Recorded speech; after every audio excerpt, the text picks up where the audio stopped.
Well, in today's episode we've got 5 very different trees that we're going to be looking at in this midsummer pruning stage. We're also going to be identifying one of the biggest differences between 2 different trees. We've got the continuation of my my nursery plant to bonsai series with this Fuji Cherry. We've got loads of work to do this. We've also got to discuss whether it's actually safe to prune right now. Will we lose the blossoms? It's a good question. We're also going to be revisiting this successful hawthorn root cutting spinny. Just some light pruning, some issues with the leaves which we might want to identify for potential problems. You've already seen that this Japanese maple, bit of wire on it, that's something we want to discuss, but also we've got 3 very nice long shoots. Do I take them off or do I keep them? And of course we've got this mammoth Italian alder which you saw me do loads of work on in the spring. Well, it has exploded in growth, so much so there's definitely an issue right up here, unlike the Japanese maple where that is not such an issue. But to find out what that is, you just better keep watching.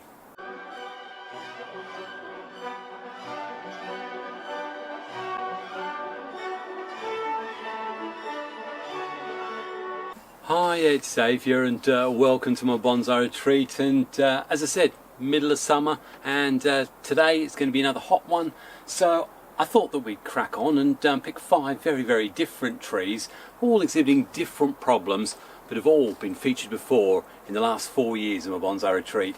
In particular, this Fuji Cherry, which plays a central role in a playlist entitled Nursery Plant to Bonsai. And it starts off with this back in 2022 when it was actually a 3-foot shrub which I got for, I don't know, £10–12, and I was decided that I'm going to turn this into a bonsai. Well, here we are 2 or 3 years later, and we've got to do some major pruning. We've got to do something with these horrible leaves. If you look at these things, I mean, these are renowned. The Fuji Cherry look absolutely beautiful when we see them in the late February, beautiful pink and white flowers. And I've always said to you, after that, well, they go into the back of the cupboard so no one can see them. But I'm determined with this one, where we've got this lovely twin trunk setup, that I'm going to make something that's impressive, whether it's got flowers or not. And going backwards, the problem they've got is that as soon as the midsummer heat comes on, unless you keep them in a very dark and dreary space, they will do exactly what they're doing here, which the leaves all crisp up. And you know what? General maintenance you should be doing with all your bonsai. Go around, inspect the leaves. Not only do we find that these things with crumpled and dying leaves are unsightly, they're also doing absolutely nothing for the tree. So first of all, let's go around and remove all of these dying leaves. And before we go, I mentioned something about the risk with too much pruning on something like a Fuji Cherry and the risk of losing next year's flower buds. We'll come to that in a minute, but first of all, let me go around and remove all of these. And again, I tend to use the same method with removing these that I would do with a maple. And I know for many of you who are bonsai nuts, you'll know full what I'm going to say. When you see the leaf, if you can, remove it right at the top there, and then let that, I don't know whether that's the petiole or whatever, but let that shoot there. It will just dry off naturally and fall away. The reason why we do that is what we want to avoid doing is risk causing damage lower down where the new bud is likely to be forming from. Talking of buds, we do have to talk about the difference between flower buds and indeed leaf mass buds. But first of all, some of you have already noticed that I have been using a different pair of shears. And this isn't meant to be a big advert or anything, but I've got these Wasakua leaf shears and also great big branch cutter or whatever. And the reason why I've got these is because my daughter decided she wanted to treat me, and I've been using them for the last 4 weeks, and I've got to be honest, I thought my old ones were nice, but these are absolutely brilliant. Only 4 weeks, so I've heard occasionally you get 1 or 2 that break. So we'll wait and see, but that was courtesy of my daughter, so hey, who am I to turn them away? Anyway, with those nice sharp shears, I'm going to go around now and just remove all of the damaged or browning leaves. And again, what that's going to do is encourage the tree to say, I am going to need more leaf mass, and hopefully give us a second flush.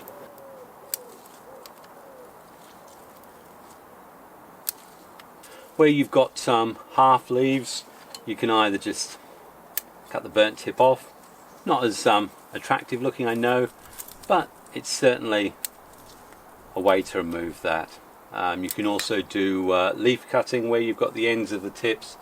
Here's an example here, and in that case just fold it up the line of the seam and cut like that. And again, this applies to all your deciduous. Certainly with your maples I'll do exactly the same thing, and I'll probably end up doing again a 50% defoliation of this one. Other things you're going to come across, looking leaves, you've got the spider webs under there. We've got a little spider under there. Get rid of them. It's not that they cause any harm. In fact, sometimes the spiders actually eat the insects that we don't want on there. So actually thinking about that, probably want to keep them. Okay, I'll admit it. I removed the spider and the spider web because I'm afraid of spiders. Would you believe it? That wasn't even big enough to be called a spider. Silly when you think I came from Australia, eh? There we go. And already it's clear, we can see into it, and if you did nothing else at all, you could be guaranteed that that would stay healthy and continue to grow and flush. Now I'm going to go straight to it. Fingers crossed. Difference between Fuji cherry flowers and leaf buds, and like all of the fruiting variety, often the description is harder to track against what you see. And what they do say with the Fuji cherries, if you're looking closely, where you've got clusters of 2, 3, 4, they often look a bit more plumper. They're your flowers, your fruiting things. So if you're looking for flowers, then you want to avoid pruning those off now. These are the flower buds for next year. And the same again with the leaf buds. Now, as you know, with the Fuji, they always flower first. Once the flowers drop, then the leaf mass pushes through. So sometimes we can get it wrong, but the leaves themselves, definitely normally a single bud, again coming from the base of the leaf, and they should be narrower. And I tell you what, with my eyesight, I'm looking at that lot, and they all look exactly the same to me. But we do need to do some pruning. And anyone who's watched my series knows I've got a very, very simple approach to pruning any of my deciduous. So let's go for it. Base first, shall we? Having a look, we're getting rid of any moss, anything that's dying or may indicating signs of rot or anything on this lovely nabari that we're trying to develop here. Again, this moss here, I want to get all of that out. This, I think this was originally two, maybe 2 trees, I can't remember. I think I was unsure when I did the initial repot on it actually, but they're bonding together so well, and I absolutely love how this is all looking. It's beautiful. Step 2, we all know, working away looking at the trunk lines, and again, where we don't want stuff, we've got new shoots coming out, we'll get rid of those. Don't want that one there. Got some knobs and stuff, I'm quite happy to do some removal there. Oh, got a ladybug on my leg. Don't know if you can see the ladybug going there. Ladybugs are absolutely brilliant, and they're all over my garden right now. And these little fellas, you know what they're doing? They're eating all the aphids. So we don't kill them, we put them back on our maples normally. That way they keep our maples free and clear of aphids. See there, we've got a wound that's healing up, and I've got to decide whether I need to do anything more with it. Now that was quite a big branch. It's actually probably 2/3 of the thickness of this trunk which was removed. It's healed quite flat and flush, and we've got just here, probably could actually look at opening that up to roll over more. And I suppose, talking of wounds, we've obviously also got this big one here. That's starting to roll over on the right side, but I could do with having a bit more rollover happening here. So I might actually try and empty that out a little bit. I might need to use a Dremel for that. Not sure. I'll see what I can do with a nibbler. Now, I've actually opened that up quite a lot, and I'm confident and happy to do that. We've got lots of healthy growth on it. I saw how it healed earlier. The only thing I was concerned was that it was very, very one-sided. I'm going to be using some of the cut paste that I get from Nursery Bonsai. You can find all sorts of stuff at nurserybonsai.com if you're interested, but so far it's seemed pretty good. And then I've just used the Stanley knife blade just to expose all that cambium area there, just on the edge. Some people say you don't need to cover the entire area because all that central core is dead. I always put on more probably than is needed, but that ensures that we've got a nice covering over what is quite a large area. Again, we'll leave this for another year to continue to roll over, and they'll be interesting actually, because when we look back in a year's time and see whether or not we get more of an equal rollover, that would be good to see. Anyway, with that one done, I am going to have a look at this under here. This has actually rolled over symmetrically all the way round, and we've got quite a number of branches coming from it. That's one of the reasons. That one has got 4 or 5 branches equally spaced around it. It means there's healing 360 degrees, whereas that one has the big main branch there which gave that healing here, and then this one here which gave a little bit of healing here. If there'd been a third branch right here, then we'd have got perfect healing, I'd imagine. Anyway, I'm far too close and it looks like I need to shave again. So we've done the base, we've done the trunks, and now step 3, we look and remove anything that is obviously wrong. And with that, I'm immediately going to junctions where we've got more than 2 from the same junction. This big one we've got this one here. Quite happy having this lower one here. It's a different height. And actually, although this is nice and long, if you look at where it sits in relation to those, they're quite close together in comparison to that one there. My only fear with that one is that looking at the bud clusters on it, most of the buds, I think, are flower buds. So the answer with this one would actually be to wire that down. And that's what I'm going to do. So at the risk of losing some flowers, I'm going to take that one off. On this side, we've actually got 1, 2, 3, this little one here, which I'm going to get rid of. So we've got 3 from the same point, and the biggest one that comes across straight away is, I'm keeping that one. This one here is horizontal to that one. So I wouldn't keep both of them, so I want the outer one, which means no matter what I like about this one's going to be wrong. So we'll get rid of it. And before you ask, yeah, Fuji Cherry cuttings, exactly the same I find with Dawn Redwood, or indeed with the Ginkgo. Cuttings like those, absolutely ideal. And all I'll do, as you know, is plop them straight into some soil. I'll probably do it like that so we get a nice triple trunk. We'll see how that looks next year, shall we? Now, in terms of deciding whether or not I keep this one or this one, it really does come down sometimes to personal preference. I've got this one which we wired out. This one it's already got a slight upward angle to it, so it's going to give me some stuff up here that I like. So I find with this idea here is that it's running in line, and I just don't think it'll ever work.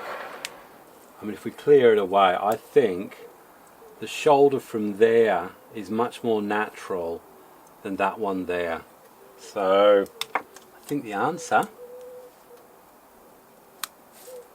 is to remove it and create another cutting.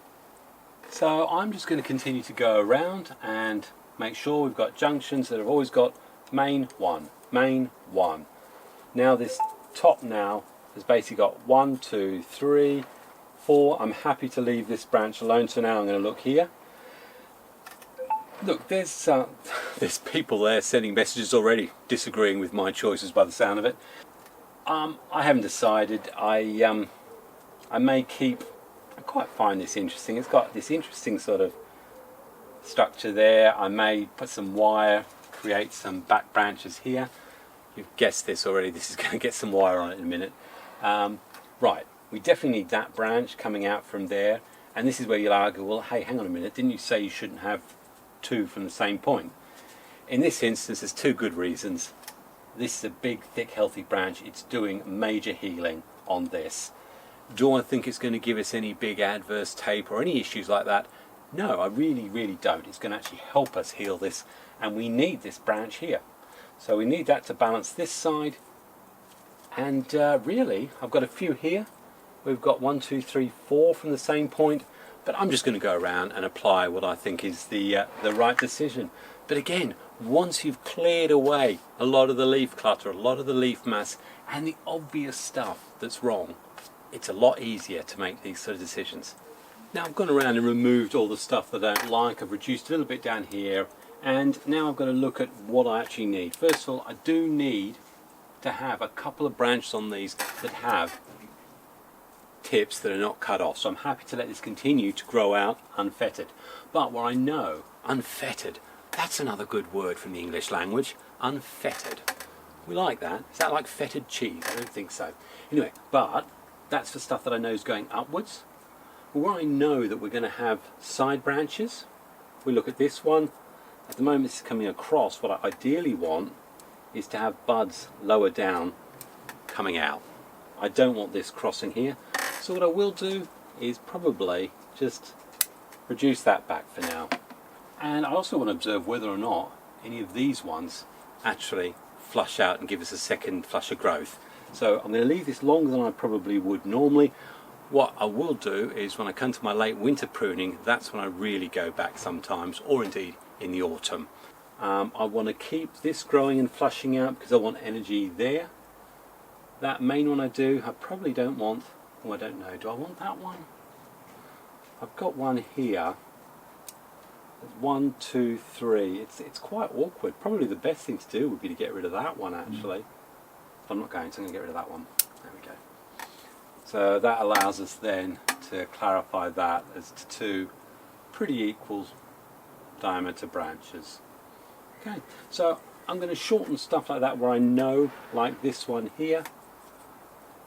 That's going. This one here is going to be a side branch. I've got a leaf mass here. I'm just going to cut that one back.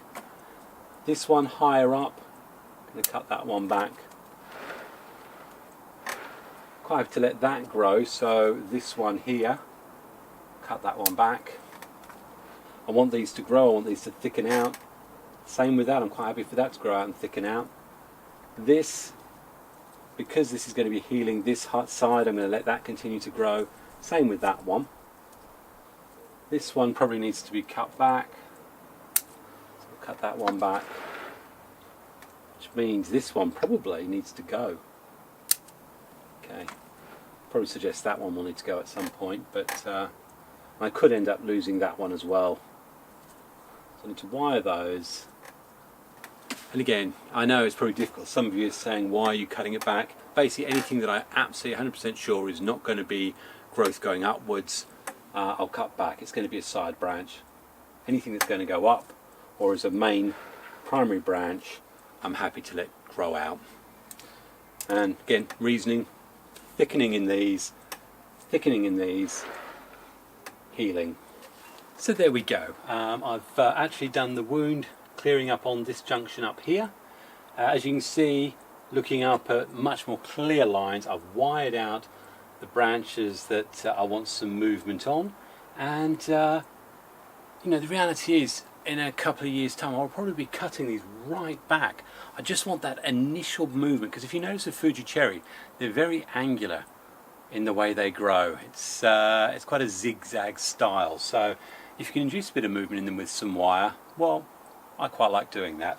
As far as I can see, this is probably the first proper styling of it where I'm starting to establish the skeletal structure that I want.